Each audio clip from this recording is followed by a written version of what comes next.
Hello, friends, and welcome. Huge welcome. I guess I can say I'm back for now. First off, welcome to my channel. My name is Marianne. I'm aging gracefully for those of you who may be new.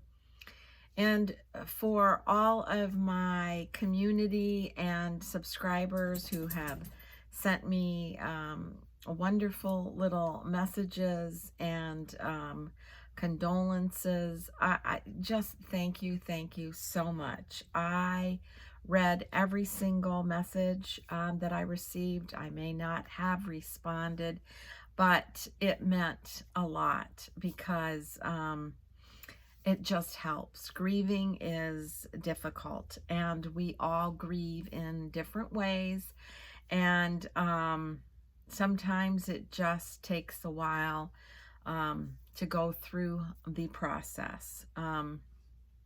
Just so you know that I have been a caregiver for my mom, who lived with me for 5 years. Basically, my mom moved in. We moved her with us, and that meant moving her out of her area where she had resided for many years. Basically, once she came over from Italy, she stayed in that town all those years with my dad, and my dad's been gone. It'll be 18 years coming up. And so moving her with us when we first transferred from Illinois to Tennessee was difficult, to say the least. And then, of course, once we moved here to Alabama, her health started to just slowly decline. Most of you know, I've shared with you that my mom was on hospice. She was on hospice actually for 13 months. It started right when COVID broke out.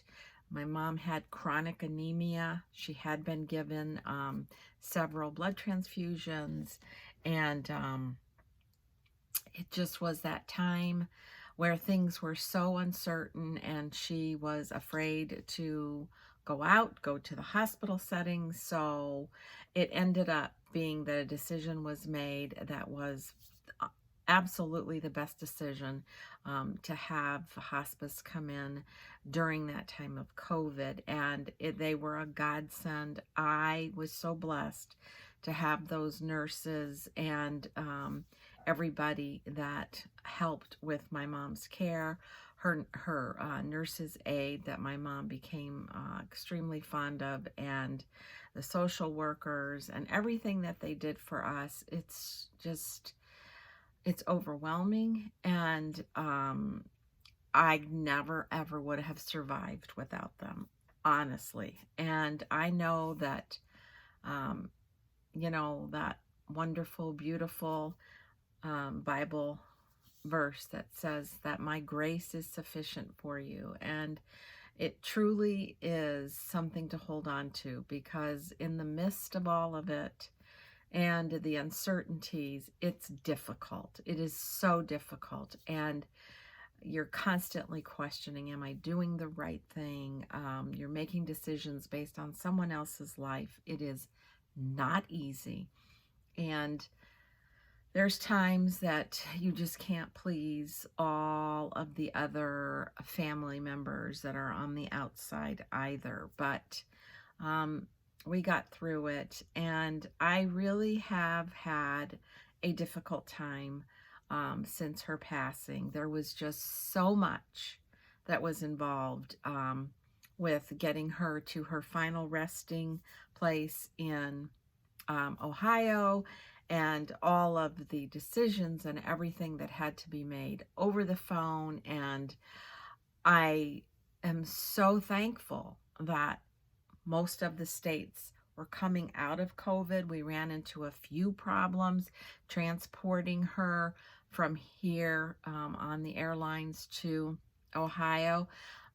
Everything did get worked out, but it's just difficult, and it's so hard to think of your loved one kind of in this state of just limbo for a few weeks until we could get everything confirmed. But I don't really want to focus on, the heavy-hearted part of it, because I am still going through the grieving process, and I am working with a counselor. I have been. It was a counselor suggested through Hospice, and she has just been wonderful for me. I've been speaking with her remotely, and after my mom passed, I was able to go into the office. And she's just helped me in so many ways, and didn't really think I was going to benefit at all by talking to someone. But when you talk to someone who's on the outside, who's not involved emotionally, spiritually, it helps. It helps a tremendous amount, because the fact that I have a nursing background, I thought, okay, well, I know pretty much, what to expect. But when it's your own family member and you've been responsible for that individual for as many years as I have been, it's difficult. And you just go through a lot of second guessing. And was this right? Is this right? It's just difficult.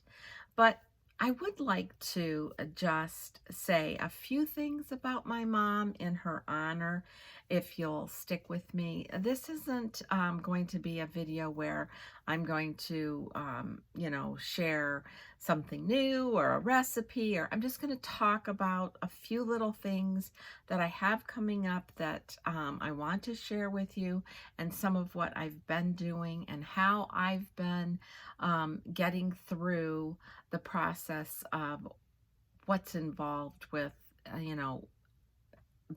just being here now without her presence. And my mom was born and raised in Italy, Corlicovina, and she did not come over to this country until she was just turning 17. She was a child of World War II.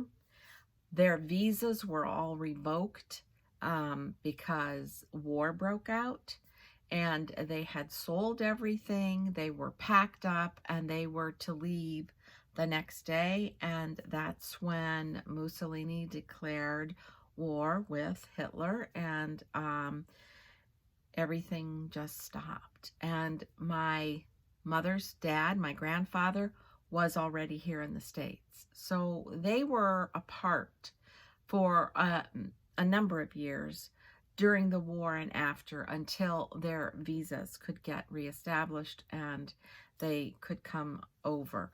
And my mom was a very quiet person to those on the outside, but not that way with me. But she was multi-talented and very blessed, but she had a lot of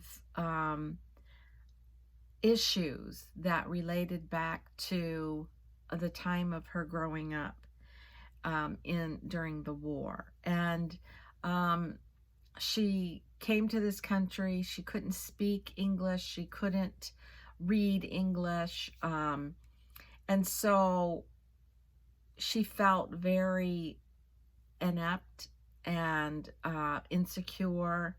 And those insecurities just seemed to grow, even though she was determined enough that she was going to learn how to read, how to write, and how to survive. And that she did.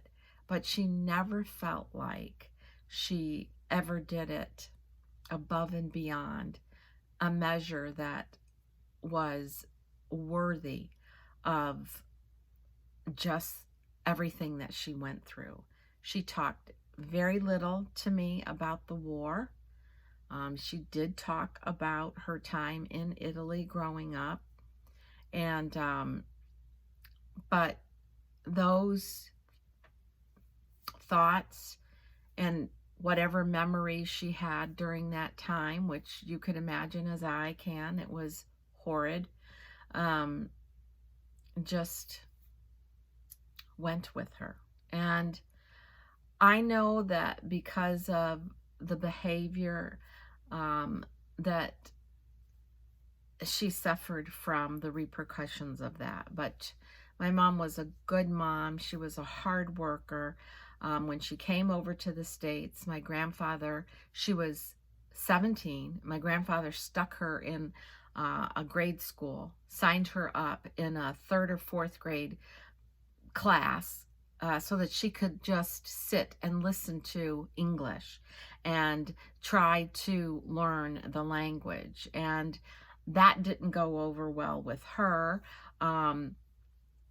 There's a picture of her and they're taking it as a class picture, and she's in that picture and her brows are furrowed and she's upset because she doesn't want to be there. She was embarrassed. And I think she always felt embarrassed because of the language barrier, and she spoke with an accent. And she spoke with that accent until the day she died. I couldn't hear it. I was so used to her vocab and how she spoke. I never heard the accent, but everybody that was here and all of the nursing staff that was here would always say, "Oh, you have such a beautiful accent. Where are you from?" And I'm like, really? I don't hear it because I was so used to it.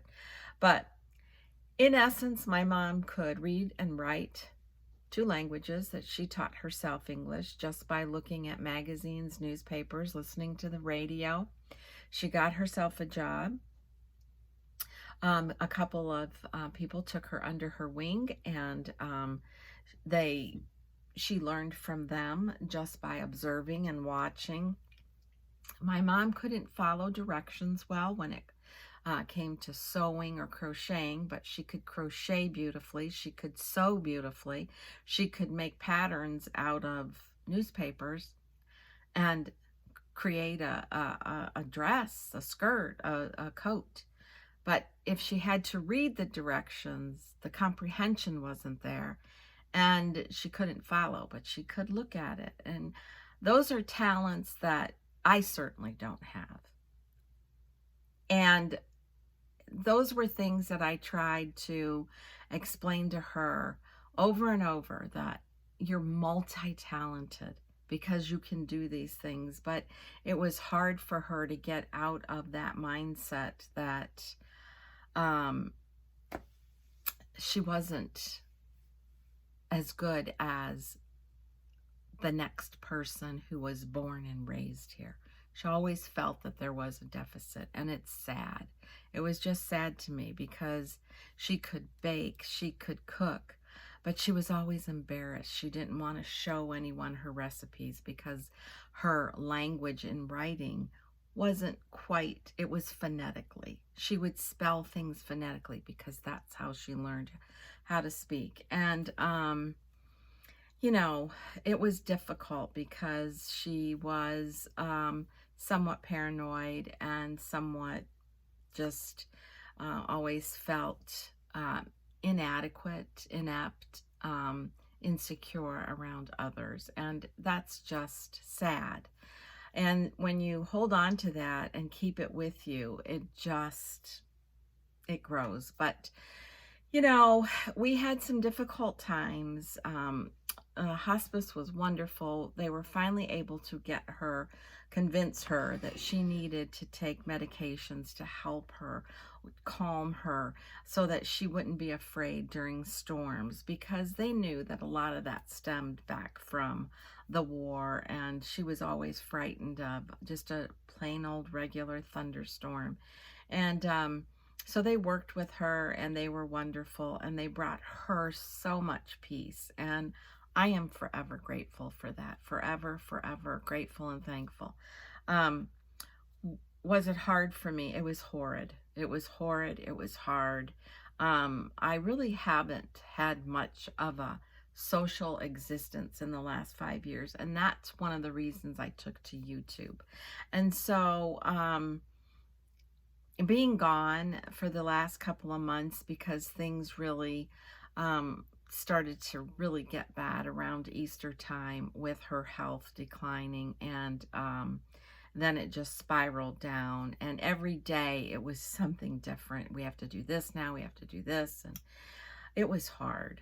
It was just so hard, and she was afraid. And so, you know, when you're dealing with someone in that situation and you're in that situation, you really have to keep yourself focused on the positive and not the negative. And so you don't want to surround yourself with, um, you know, the am I dying? Am I ever going to get better? And those questions would come, and they were hard. They were hard. And so those types of days were extremely difficult, very difficult. And so when it was all said and done, and my mom had a beautiful funeral mass, and I was able to have a priest come to the home to do her end of life blessing, and that was wonderful. And you know, it was just one of those situations that traveling and making arrangements and everything that has to be done, and then getting back, you just feel, I actually felt like somebody just rolled me up, stuffed me into a cannon and shot me off, and I just hit a brick wall. And it was just blah. I just couldn't figure out. I still had to make decisions. I still am going through the process of cleaning through my mom's belongings, and that's difficult. And all the things that you have to do, the phone calls, the paperwork, everything to you know, put things to a final stage, it's just difficult, and you're tired, and you just don't want to think anymore. You don't want to think, you don't want to make decisions anymore, and you really just want to just be. And that's pretty much how I've had to push through.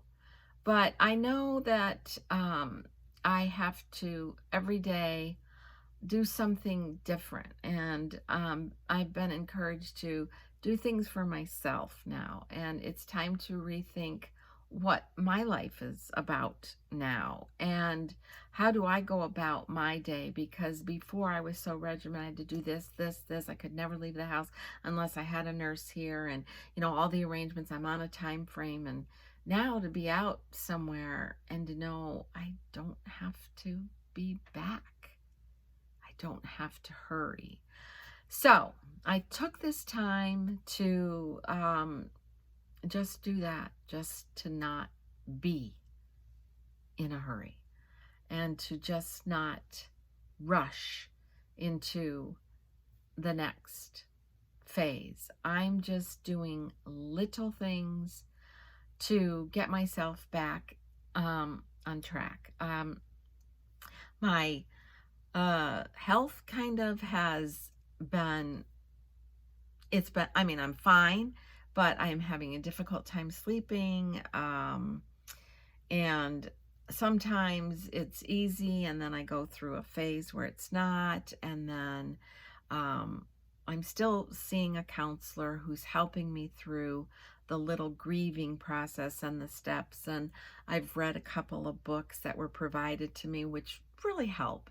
It's not like, okay, it's not like I don't know that, but just to remind yourself of those things that are important to do, and to just feel. And you know, you go through a lot of guilt when you're in that situation and you're that caregiver, and you have to make those decisions, and they're not always the kind of decisions that make everybody else happy.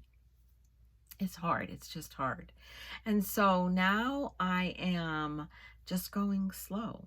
I'm just going slow, and I'm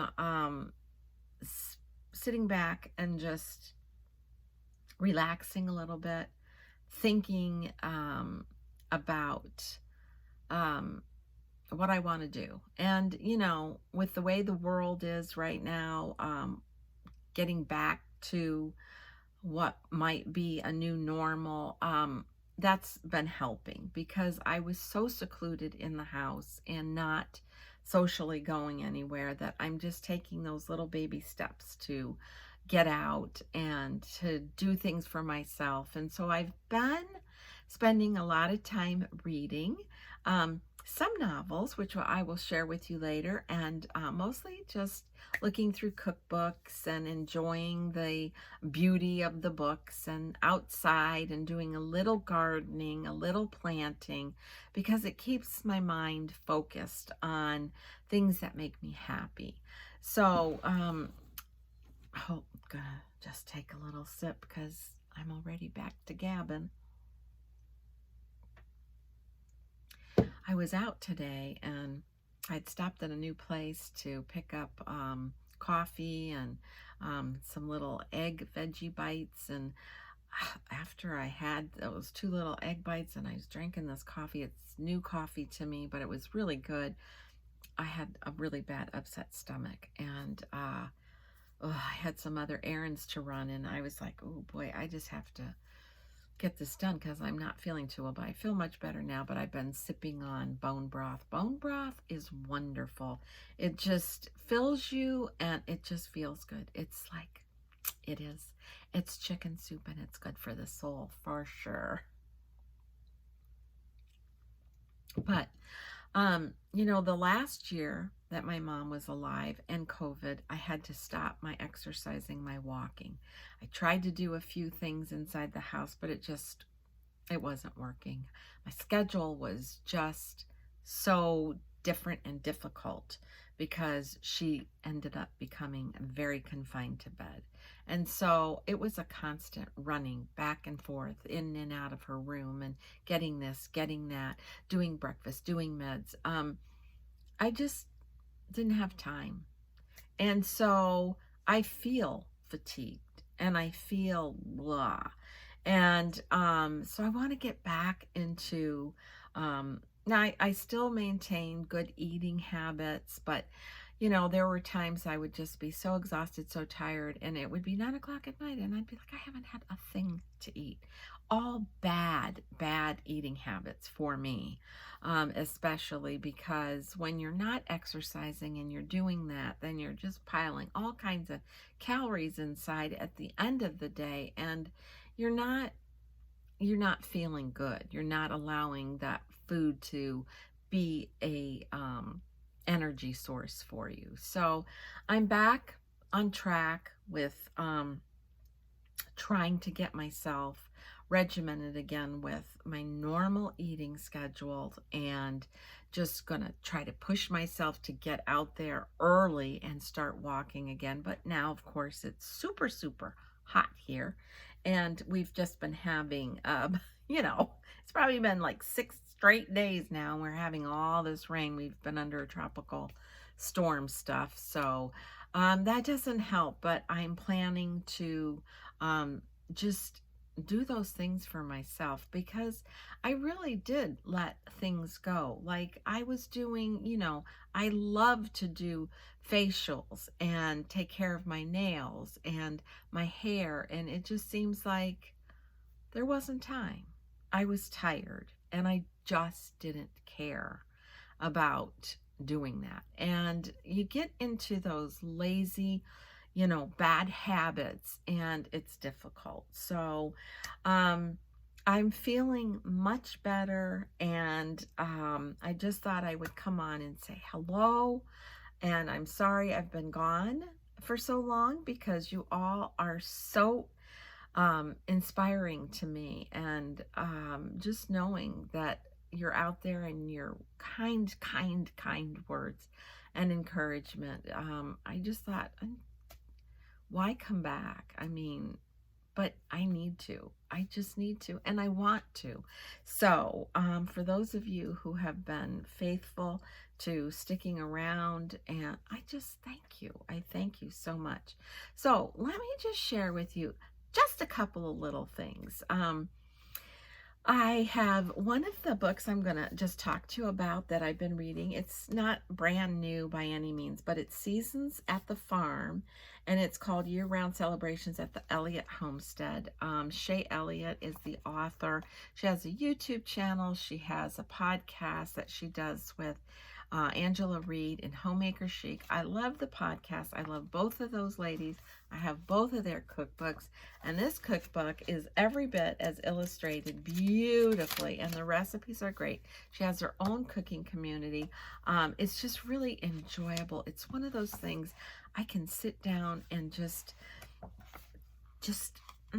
dive right into it and look at these beautiful pictures of dishware and pans and read just the little things that are so pleasurable, and they just make me happy, and it takes my mind off of the heaviness of all of the grieving, because there is a time and there is a season for all of it, and you have to learn to recognize when it is that time of day that you just, if you're feeling the need to grieve, you just need to grieve.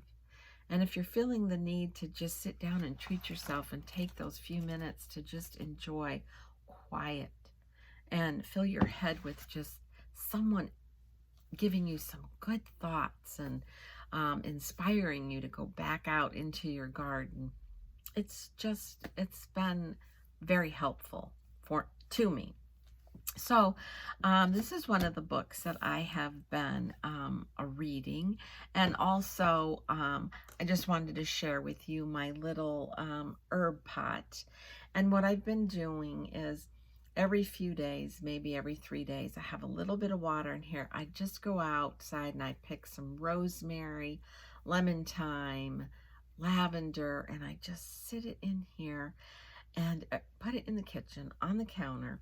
And every time I walk by, it smells so good, and it just makes me happy. It just makes me thankful. And some of the herbs I actually use in cooking. And I made a delicious pesto the other day. And in my little tiny garden, I have been harvesting my garlic and a gourmet eggplant. My zucchini has bit the dust. Every one of my plants has died except this last one.